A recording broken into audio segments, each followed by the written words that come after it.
Speaking of music, though, I love this, how happy this next guest made you. Made you tear up a little bit. Can I go ahead and out you? When I was like a chubby little kid in Westford, Massachusetts, probably like 5 or 6, I was obsessed with the Monkees.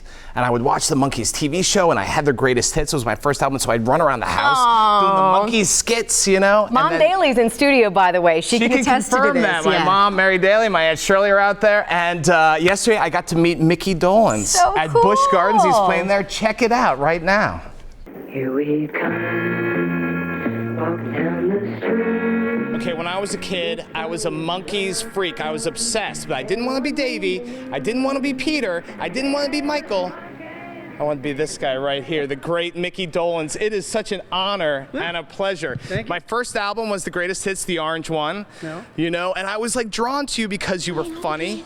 You got to make the faces, but you also got the girls. And there's always been something about your music and your voice that really appealed to me. And we were kind of talking earlier about you were kind of the purest rock voice in the band. Oh, well, thank you. Thank you very much. And I think our deal was $100 for that intro. Yeah, there you go. No, it's the absolute truth. I would jump over couches and I would mimic all the stuff on the show. I loved it. Yeah. Yeah, thank you very much. I'm told I had a great time. Yeah. We talked a few years ago when I was writing for the Tampa Bay Times, and you said it was a blast, but you guys were pretty clean back then because you were so busy. Well, yeah, it wasn't quite as crazy as everybody, I think, imagines, you know, urban myth and things that get exaggerated. But yeah, we were working 10 hours a day, at least on the television show. And then we had to go in the studio, and I sometimes had to record 2 or 3 lead vocals every night. And then we started rehearsing for the live show on the weekend. So there wasn't a whole lot of time to do much else for a couple of years there. But I've read that the chemistry was legit. You guys had a great time, the 4 of you together. Absolutely. Well, the producers, I'm sure, you know, when they were casting the show, they were looking for that. I would if I was producing and directing a show like that. And I ended up being a producer, director, television director. And so, yeah, when you're casting something, you're looking for chemistry. You're looking for people that complement each other. And I'm sure that's what they were doing. Besides the fact that you had to be able to sing and play to get in the auditions. And it was a long process, that audition process, much like I've done recently for Broadway shows. Yeah, yeah.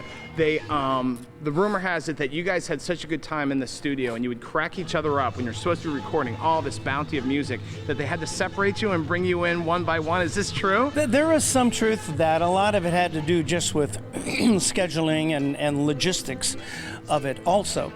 But yeah, they had groomed us and sort of, you know, prepped us, trained us to be improvisational and spontaneous. They wanted that, and we actually had a improv teacher teaching us how to go nuts and be spontaneous, because they wanted that for the TV show. But that's not something you can always just turn on and off.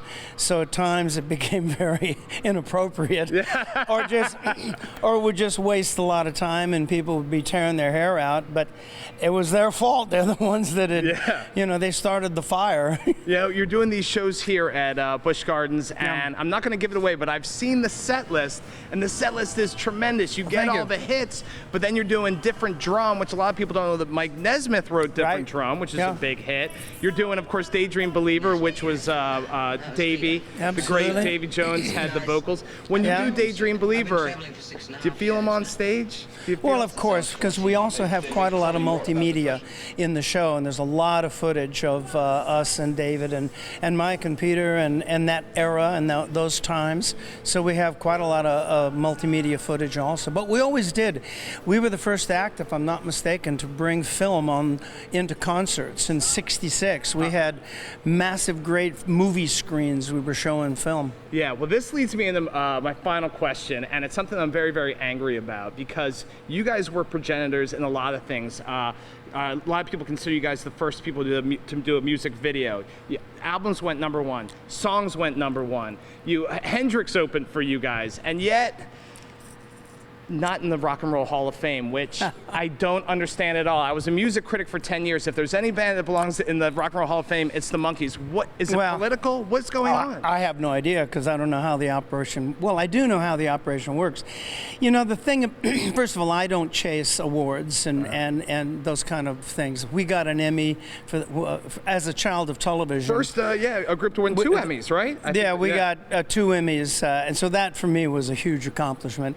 But I've never chased that stuff. I'm very flattered that the fans, you know, they do petitions and stuff. Yeah, but I mean, the bounty of hits.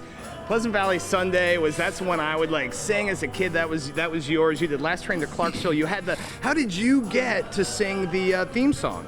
You got the Monkees theme song. Couldn't tell you. I just went in the studio, I guess, did a version. David might have done a version, and I don't know, because we didn't have any control or anything to say about the music in the early days, as you probably have heard. Yeah. Eventually, we did wrest some control from the powers that be, but in the early days, we had absolutely nothing to say about mostly any of it. And so they would have made a decision somewhere upstairs and said, okay, we'll use Micky's vocal on this one, and David's on that one, and this one on that one. Whatever. Right. But you're having a great time. Oh, yeah. Yeah. Well, I was having a great time listening. It is an absolute honor and a pleasure. Really, you walked out here, and I felt a flutter. Like, I've talked to a lot of stars, and usually I'm all cool and stuff, but it really is a pleasure meeting you. And you, sir. Micky Dolenz, thank you so much. Thank right you. here at Busch Gardens. Come see him. Oh, man, what a great time. Thank you, sir.